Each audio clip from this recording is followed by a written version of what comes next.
I was approached by an ambassador from somewhere recently, and she said to me she has been in that role for several months in Tanzania, and she was supposed to also include the historic diaspora under her portfolio, but she didn't know where to find them. She didn't know where they are. She didn't know what they were doing. And I smiled. And I took my phone and I showed her the many historic diaspora groups that I'm a part of that has the average, I would say, about 120 people.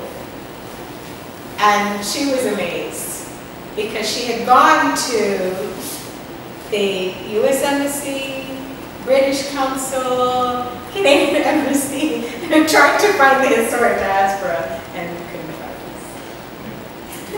Can I just add, somebody, is that you can't go to the colonizer to find your people.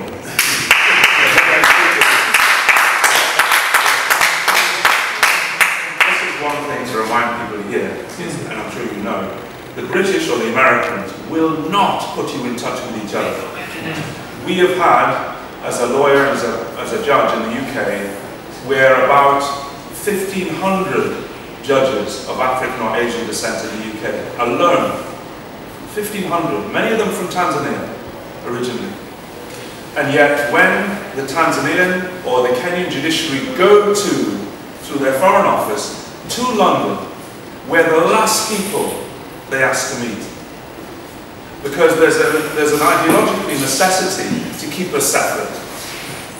And therefore, one of the things that this is important for is to make those connections.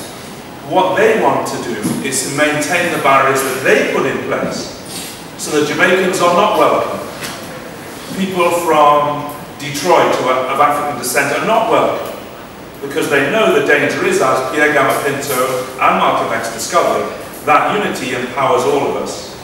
So it is about the willingness, but when they need to find you, they will. When Biden needs to find people of African descent, he will find them. And so the House of Commons normally doesn't do any African food.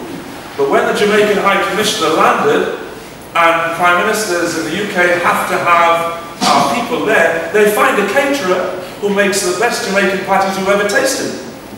But normally you won't find them. So from the serious to the more so trivial, that divide is really part of their agenda. So that's why in this day and age of technology, I've had people logging in from Somalia, from Nairobi, from Brazil, to this. And that connectivity is hugely important. And in fact, way back here, if you go to Vodacom and the private sector in Vodacom down the road in Villamar, you will find Brazilians working. Because the capitalist sector knows the value that borders don't matter. What matters is money. And they will find us wherever we have that talent and ability. And in a sense, all we have to do as people is catch up politically with that agenda. And if we do, then we have a significant advantage to make. Because corporations don't bother about, actually, generally speaking, your ethnicity. They bother, can you make us money? So I thought I'd just share those few thoughts. Thank you. Thank you.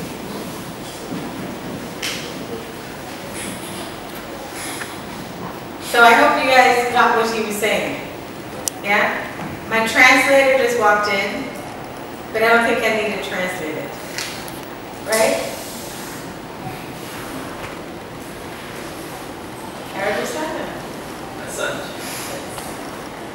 Okay. Sending money to send a cousin or a niece to school, or send to Shosho up country for the farm, or to build a house that when we retire in the UK, we're going to come back to Tanzania. All of the countries capture those kinds of remittances from their diaspora. And they're very proud to say, oh, Kenya or Tanzania, our diaspora has thousands and millions of dollars worth of remittances every year is what they're sending. What we're bringing in, though, is not tracked. And that is something that I have spoken to everywhere I have a chance, whether it's the ECOSOC, who did say they were going to be here, but unfortunately they're not able to join us. And any other African Union organ, is to say we have to find a way to show our value, our economic input into the society. Because what we're doing is, we're wiring the funds over here to the landlord, or to the attorney, or when we're paying the $3,000 for our permit, right? And that's not tracked. Or we go to the ATM and we pull money out. So those are not documented anywhere. And I think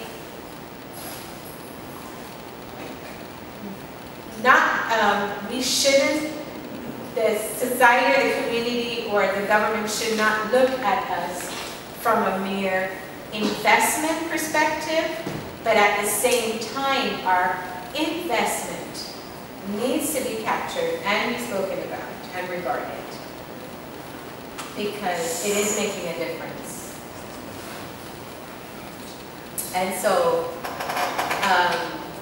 I wanted to share that with you for those who do not know the extent of the right to return, and how getting the governments to acknowledge that it is something they've signed up to, and start a process to figure out how they can then put this as some kind of process for us. You know, this is something that is extremely important, and as the world is changing, we have still coming. Many of us are here, and many are still coming. And so this historic diaspora is growing. And we've had many challenges that I really think can be mitigated as long as there's a will to do that. And so if nothing else, from this symposium, awareness is what I hope for us to achieve. And with that awareness, start working on a plan as to how we can, what we can put in place, how we can put it in place, so that our process of coming to the continent and living, contributing, and just being can be much easier for us and our children. Thank you.